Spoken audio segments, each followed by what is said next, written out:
Hi there, my name is Zondo. I'm excited to present yet another episode of our exciting podcast, and I'm sure most of you have been waiting and anticipating what would actually be our very first topic that we share and perhaps discuss with you.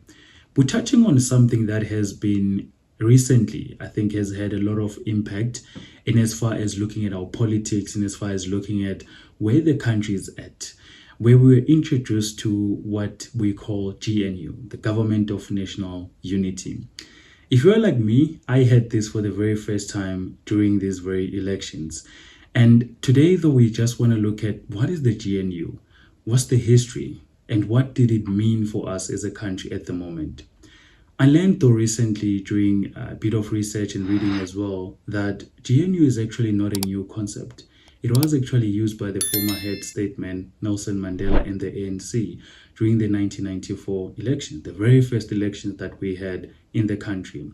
This was the only way we could break up basically from apartheid into democracy, where parties came together so that we may be able to get a majority seat in the National Assembly, which then allowed the ANC to be the newly elected Democratic Party.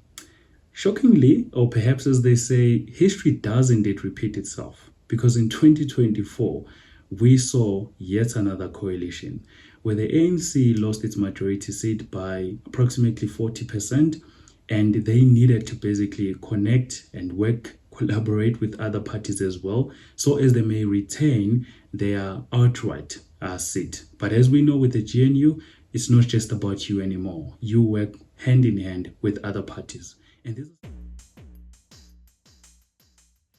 So, as Amara Galileo writes, that the 1994 GNU was not born out of necessity.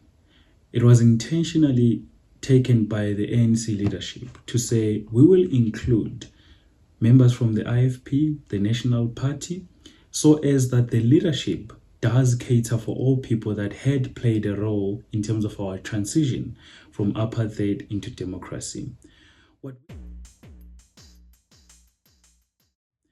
What we are seeing though today is that GNU is not used for the same purpose. It is very dissimilar in terms of how it's been used and perhaps the intentions that brought about it.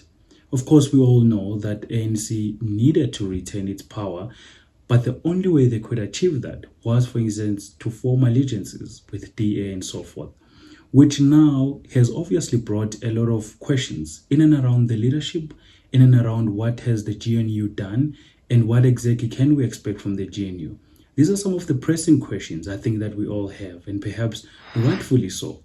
Because if we were to take a government, put it together and say, hey guys, are we actually going to make it until 2029? Looking at the current issues that are there, the biggest theme of them all would be the NHI. You look at the Ukraine and also the Russian relations in terms of the policy that has been presented then. And you listen, for example, to the finance minister as well, currently stating their numbers and looking at where are we as a country. These are some of, I think, the pressing questions we need to both ask ourselves to then say, is the GNU actually going to achieve its core mission? I mean, some of the issues currently that are an indication that there's definitely certain tensions as well as certain things that clearly are not working so well with the GNU. We look at as well, I think recently, the implementation of the Bella Bill, the removal of DS Twanemeya as well.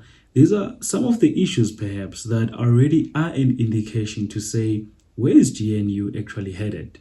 You look at one of the key partners for the ANC as well, the SACP, how they too are not so aligned, I think, with the goals and the visions of the GNU, that they are almost, destroying the actual existence of the GNU.